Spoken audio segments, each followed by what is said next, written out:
네, 반갑습니다. 축구PTV 조현일입니다. 자, JJ 레딕이 LA 레이커스의 감독으로 정식 선임이 됐습니다. 그리고 얼마 전에 이 엘 세군도라는 레이커스 연습시설이 있는 곳에서 JJ 레딕의 공식 취임식도 함께 진행이 됐었는데요.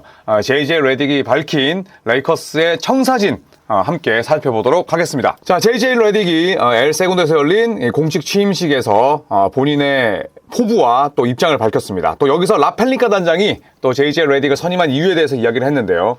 라펠링카 단장은 마이크를 들고 JJ 레딕은 아주 치열한 경쟁자다. 그리고 선수단에 에너지를 넣어줄 수 있고 또 팬들을 흥분시킬 수 있는 굉장히 놀라운 IQ를 지니고 있다. 그리고 지금 현재 추세 그리고 현대 트렌드에 대한 아주 높은 이해도를 지니고 있다.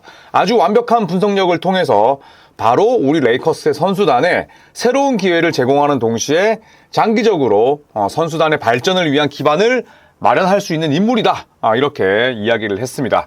사실 JJ 레딕이 듀크 대학을 졸업하고 나서 NBA에서 이토록 오랫동안 15년 동안 뛸 것이라고 예상한 이들은 많지 않았어요. 그런데 결국 JJ 레딕은 빼어난 슛터치도 있었지만 또 본인의 약점, 수비를 또 가리기 위한 그런 노력도 많이 했었고 또 JJ 레딕 같은 경우에는 굉장히 높은 BQ를 지니고 있었죠. 공이 없는 움직임, 또 언제 슛을 쏴야 될지, 또 내가 언제 스크린을 걸어야 될지, 내가 언제 스크린을 활용할지, 자, 이런 판단이 굉장히 좋았던 선수였습니다. 그래서 라펠링카 단장이 놀라운 농구 IQ 그리고 현대 농구에 대한 트렌드, 추세를 완벽하게 파악하고 있다. 이런 이야기를 했습니다. 자, 그렇다면 JJ 레딕이 신경 써야 될 건 무엇일까요? 일단 지난 시즌 레이커스의 팀 스탯을 살펴보면 전체적으로 아주 수비를 영리하게 했습니다. 일단 파울 개수가 상당히 적었어요. 15.6개, 최소 파울 1위였습니다. 다만 약점도 명확했죠. 필드골 성공률도 좋았고 야투 효율도 훌륭했지만 3점이 엉망이었어요.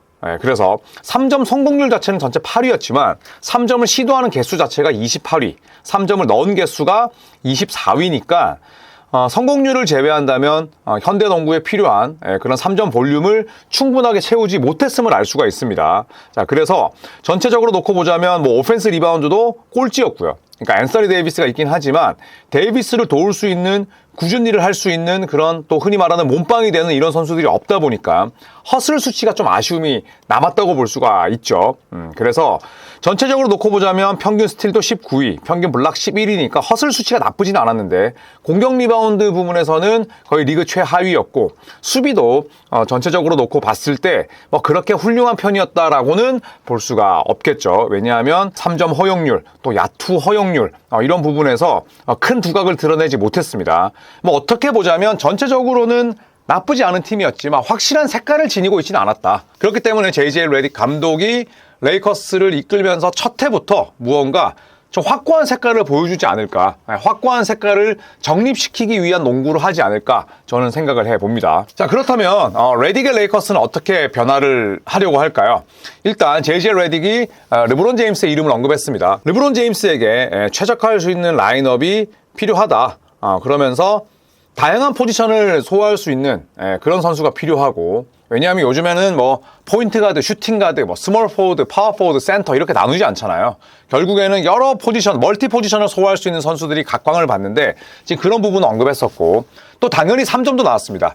이 레이커스의 계속된 아주 반복되는 약점이 바로 3점이기 때문에 JJ 레딕은 여기에 대한 발전이 있어야 된다. 그리고 플레이 메이킹을 중시하겠다. 이거는 결국에는 다양한 상황이 만들어지는데 그 다양한 상황에서 내가 올바른 판단을 내릴 수 있는 그런 능력이 절대적으로 필요하다는 얘기죠.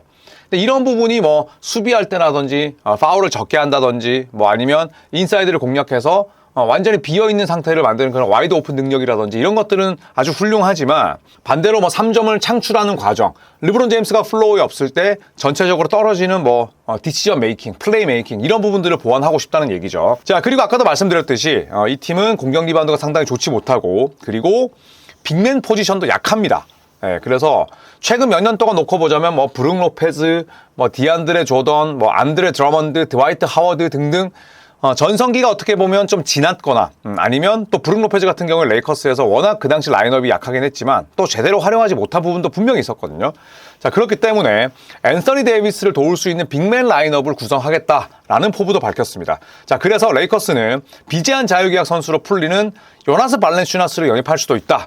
이런 이야기도 지금 나오고 있고, 그 다음에 이 베일러 신입생인 미스라든지 또 인디애나의 2학년이죠. 켈레 웨어 같은 이런 친구들에게도 관심이 있다. 이런 보도가 나왔습니다. 자, 그래서 앤서니 데이비스가 지난 시즌 건강도 유지했고 4번, 5번 오가면서 뭐 공수 양면에서 아주 활약을 했지만 혼자 힘으로는 부족하다는 게 중론이죠.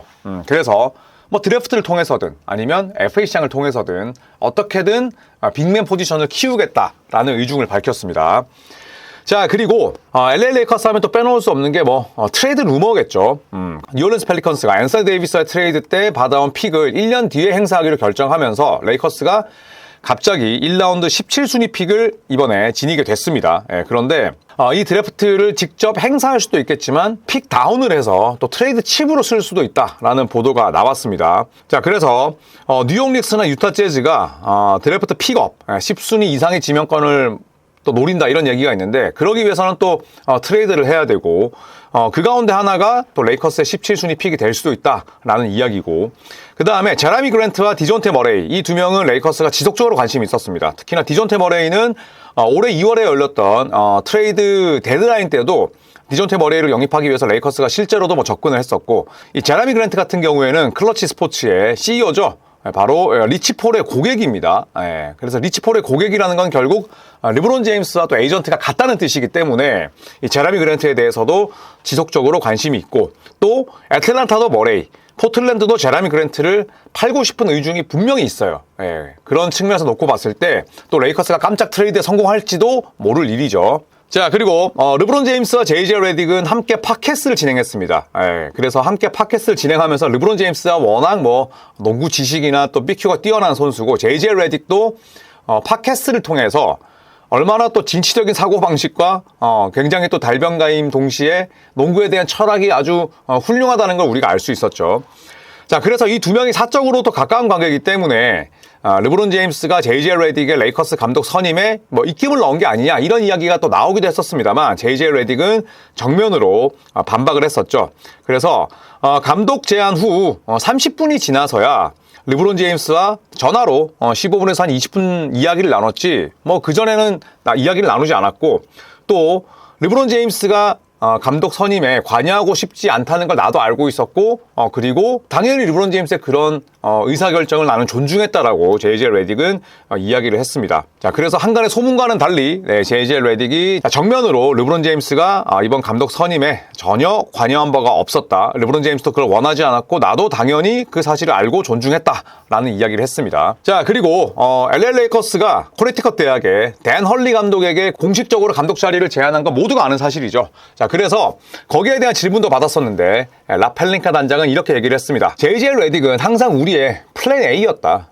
항상 높이 두고 평가를 하고 싶었던 후보였다.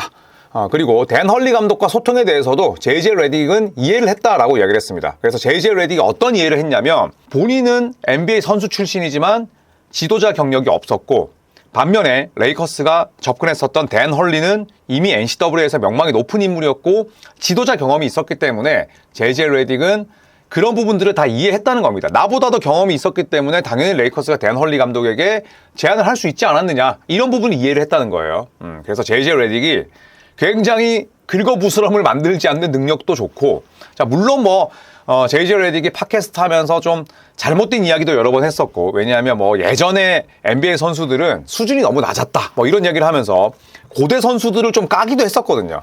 그런데 이런 인터뷰나 혹은 또 해설을 할 때 보면 절대 논란을 만들지 않는 그런 타입이다라는 걸 느꼈습니다. 그래서 이런 인터뷰도 저는 중요하다고 생각을 하거든요. 어떤 식으로 대화를 하고, 그 다음에 대화를 이끌어가고, 또 어떤 식으로 좀 논란이 될 만한 질문을 잘 답변하는지, 이것도 저는 감독으로서 굉장히 중요하기 때문에 이런 인터뷰가 더 인상적이었습니다. 자, 그래서 JJ 레딕의 데뷔전은 아마도 라스베가스에서 열린 썸머리그가 될 가능성이 높습니다. 베가스에서 7월 12일부터 20일, 우리나라 날짜로는 7월 13일부터 23일까지인데, 사실 많은 이들이 JJ 레딕에게 서머리그 감독을 맡으라고 충고를 했지만 실질적으로 NBA 감독이 서머리그를 지도하는 경우가 많이 없어요.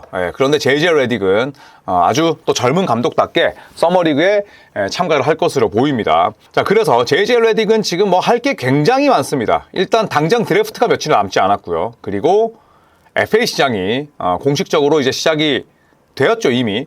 그 다음에 서머리그가 또 2주 뒤에 시작이 됩니다. 그런 측면에서 놓고 봤을 때 JJ 레딕은 뭐 아주 바쁜 그런 여름을 보낼 수밖에 없는데 레이커스는 그리고 또 레이커스 팬들은 JJ 레딕의 이 소통 능력, 그 다음에 아주 진취적인 사고방식, 그리고 농구에 대해서 접근하는 그 진정성이 JJ 레딕 감독의 떨어지는 경험을 충분히 보완할 수 있을 것이다 라고 이야기를 하고 있습니다. 그래서 현재 JJ 레딕이 가장 신경을 쓸 거는 사실은 코칭 스태프를 구성하는 거죠. 이 부분은 라펠링카 단장이 독단적으로 JJ 레딕 감독이 고집을 부려서 될 수 있는 문제가 아니죠. 그런 측면에서 놓고 봤을 때 사실 뭐 샘 카셀, 그 다음에 뭐 스캇 브룩스, 그리고 또 뭐 자라드 더들리 이런 분들이 또 나오고 있긴 합니다만 지금 또 현지에서 많이 추천하는 인물이 스탠 밴 건디예요. 그래서 스탠 밴 건디는 지금 해설자로 활약을 하고 있는데 JJ 레딕이 올랜도 매직에서 뛰었을 때 전성기를 달렸을 때 그때 감독이 바로 스탠 밴 건디였고 또 스탠 밴 건디 감독은 마이애미, 올랜도, 디트로이트, 뉴올리언스 거치면서 헤드코치 역할을 굉장히 많이 역임을 했습니다. 그 다음에 형제 관계인 제프 밴 건디가 이번에 클리퍼스의 어시스턴트 코치로 가잖아요.